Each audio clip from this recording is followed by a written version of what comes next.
The red dust of Ouagadougou swirled like ancestral spirits around the compound where Ibrahim Traoré stood, his calloused hands resting on the hood of what looked like any other vehicle. But beneath that weathered exterior hummed something that would make the tech titans of the world pause their billion-dollar games and listen. "Baba, the white men are coming again," whispered Aminata, his chief engineer, her voice carrying the weight of generations who had watched foreigners arrive with promises and leave with riches. The morning sun cast long shadows across the courtyard where their creation sat, a machine born not from the sterile laboratories of California or the gleaming factories of Shenzhen, but from the red soil of Burkina Faso and the dreams of a people who refused to remain on the margins of tomorrow. Ibrahim's weathered face, marked by years of struggle and revolution, creased into something that wasn't quite a smile. At 34, he had already overthrown governments and challenged empires.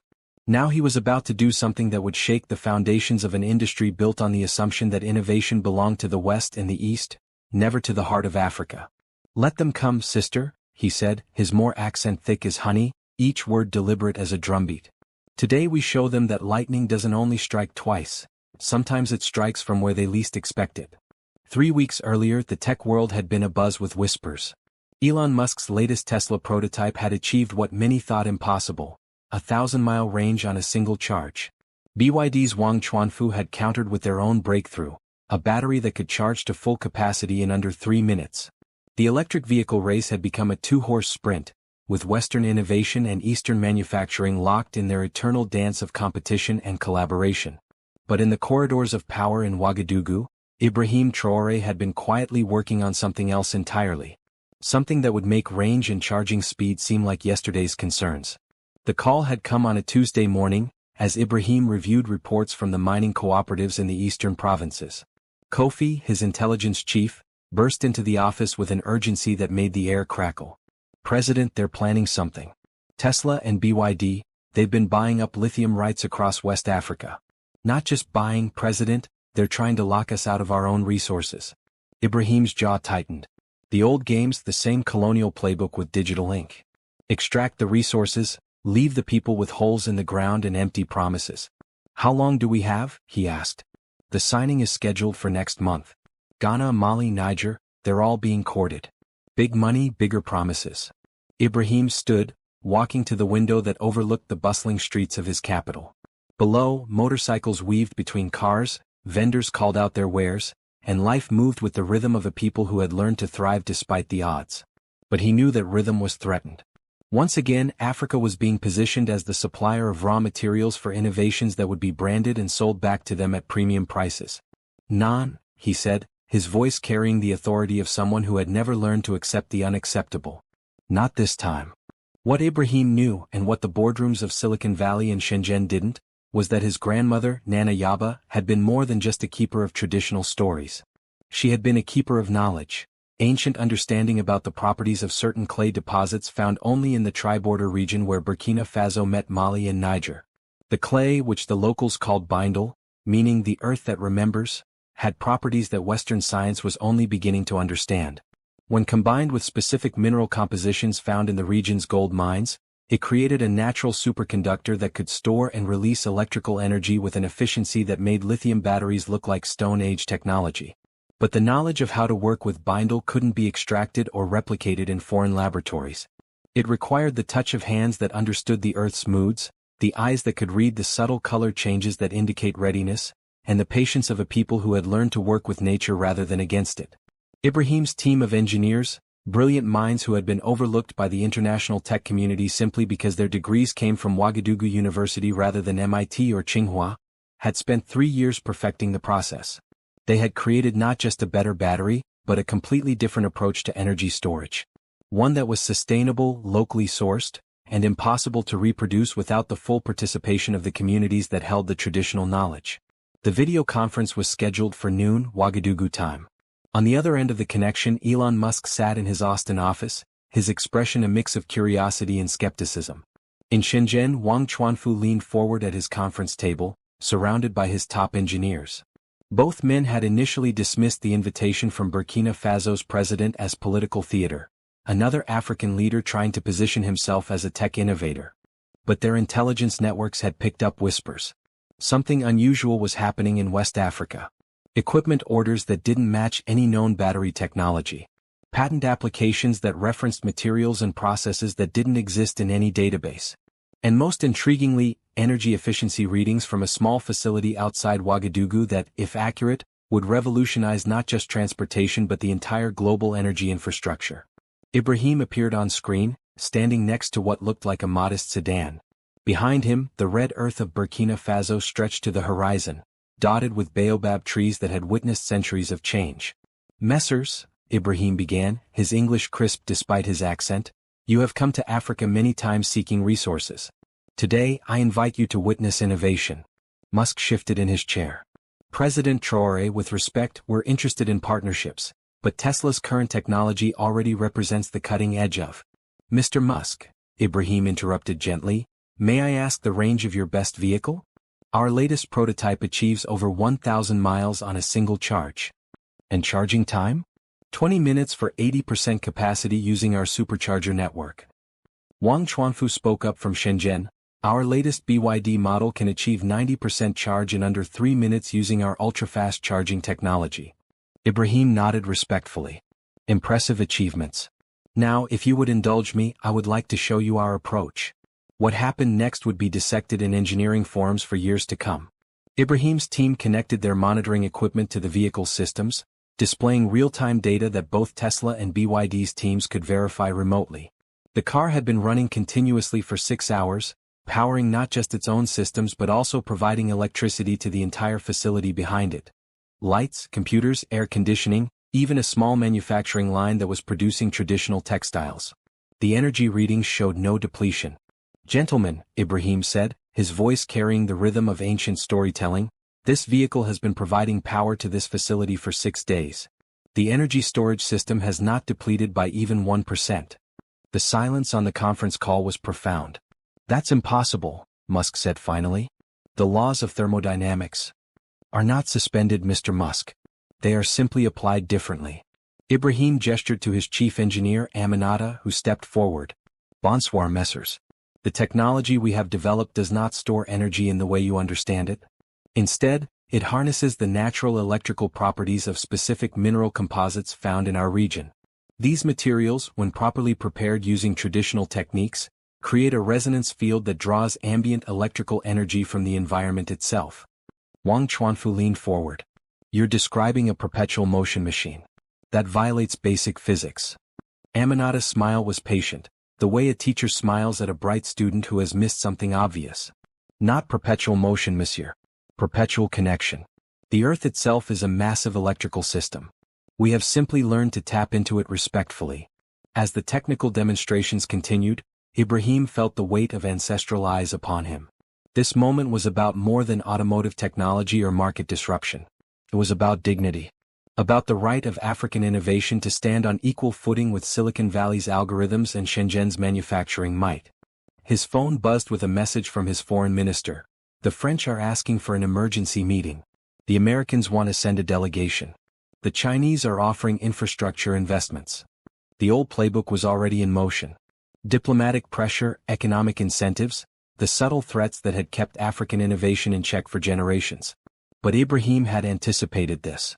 The technology couldn't be replicated without the full partnership of the communities that held the traditional knowledge. And those communities, after generations of being exploited, had learned to demand true partnership, not just extraction agreements.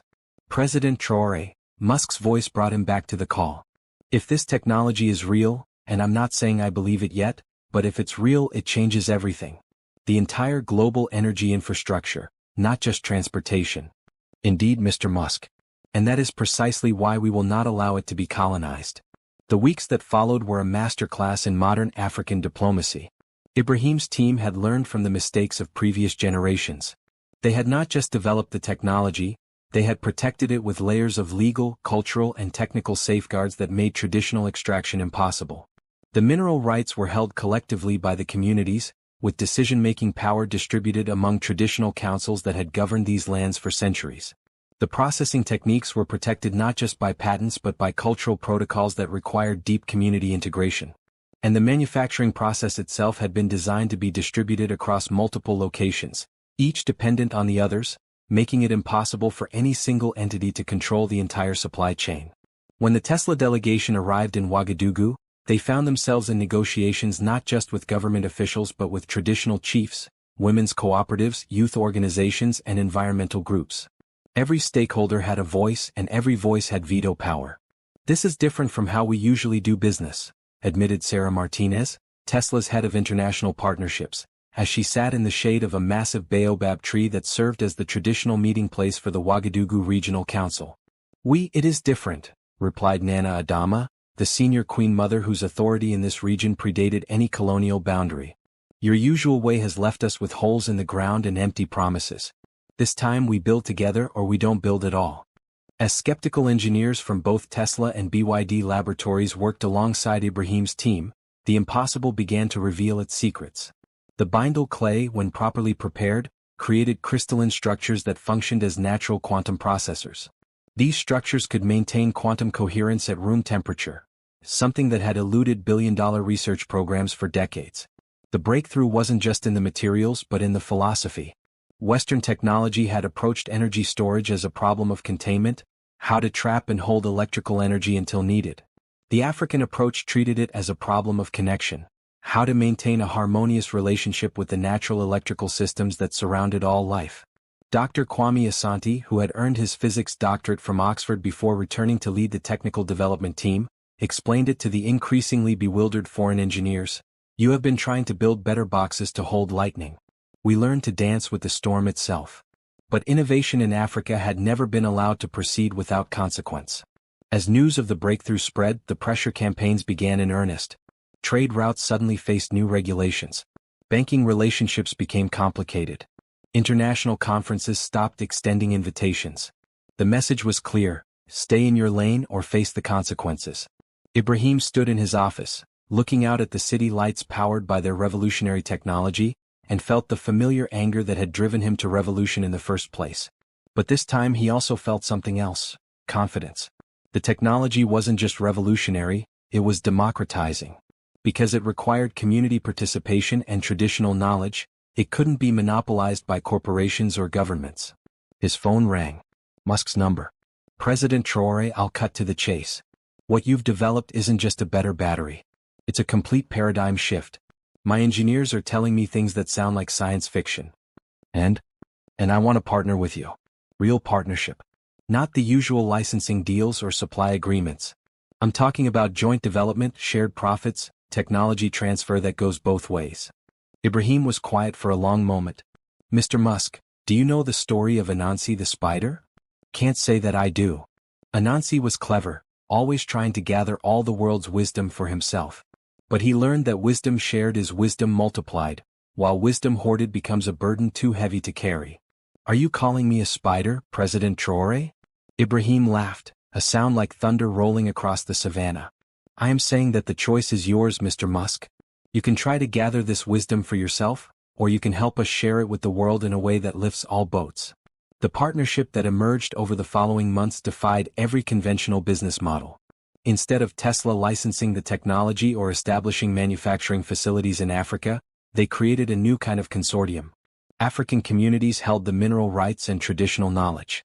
Tesla and BYD brought manufacturing expertise and global distribution networks. But decision-making power was shared equally, with profits distributed not just to shareholders but to the communities whose ancestral knowledge had made the breakthrough possible. The first commercial vehicles rolled off the production lines in Ouagadougou, Accra, and Lagos simultaneously. They weren't just cars. They were mobile power stations that could energize entire neighborhoods. Rural communities that had never had reliable electricity suddenly found themselves with surplus power to sell back to the grid. But perhaps more importantly, the partnership had established a new precedent. African innovation was no longer automatically subordinated to Western or Eastern technology. The conversation had shifted from, "How can Africa supply raw materials for your innovations?" to, "How can we innovate together in ways that benefit everyone?" Wang Chuanfu, not to be outdone, established his own partnership agreements with mining cooperatives in Ghana and Mali. But he quickly learned that the same principles applied. The communities had watched the Burkina Faso experiment and had no interest in returning to extraction-based relationships. "The world has changed," he told his board of directors during a video conference from Accra. We're not just competing with Tesla anymore. We're competing with a completely different way of doing business. And honestly, it might be a better way. The implications rippled far beyond the automotive industry. Solar installations in rural Africa began incorporating the new energy storage technology, creating microgrids that were more reliable than many urban systems. Traditional farming communities found they could power modern agricultural equipment without depending on expensive fuel imports. Students in remote schools gained access to computer laboratories and internet connectivity that had previously been unimaginable. 6 months after that first video demonstration, Ibrahim stood on the stage of the African Union headquarters in Addis Ababa, addressing a summit of heads of state. Behind him, a massive screen displayed a map of Africa dotted with green lights, each one representing a community that had gained energy independence through the new technology. Mes frères et sœurs, he began, his voice carrying the weight of ancestral dreams and future possibilities. For too long we have been told that we are the suppliers of raw materials for other people's innovations. Today I stand before you as proof that this narrative is false. We are not just suppliers, we are innovators, we are inventors, we are the architects of tomorrow. The applause was thunderous, but Ibrahim raised his hand for quiet. But innovation without wisdom is destruction. Power without responsibility is tyranny. We have been given a gift, not just the technology but the opportunity to show the world a different way forward. A way that honors the past while embracing the future. A way that lifts up communities instead of extracting from them. By the end of the year, the Ouagadougou model had been replicated across 3 continents. Indigenous communities in Australia, using traditional knowledge about mineral deposits, had developed their own variations of the technology. Native American tribes in the southwestern United States had created partnership agreements that brought sustainable energy to reservation communities that had been neglected by mainstream utilities. Technology wasn't just changing transportation, it was changing the fundamental relationship between innovation and community, between progress and tradition, between the global north and the global south. Elon Musk, in a rare moment of public reflection, tweeted, "Sometimes the greatest innovations come from the places you least expect, using knowledge you never thought to value." Burkina Faso just taught Silicon Valley a lesson in humility. As the sun set over Ouagadougou, painting the sky in shades of gold and crimson, Ibrahim walked through the streets of his capital. Children played in neighborhoods that now had reliable streetlights for the first time. Elders gathered around radios powered by the same technology that was revolutionizing global transportation. Women entrepreneurs operated small businesses with equipment that would have been impossible to power just a year ago. This was the real victory, not the shock on the faces of international tech executives, not the headlines in global business magazines, but the quiet transformation of daily life for millions of people who had been waiting too long for their turn at tomorrow. His phone buzzed with a message from Aminata. The latest prototypes are ready for testing.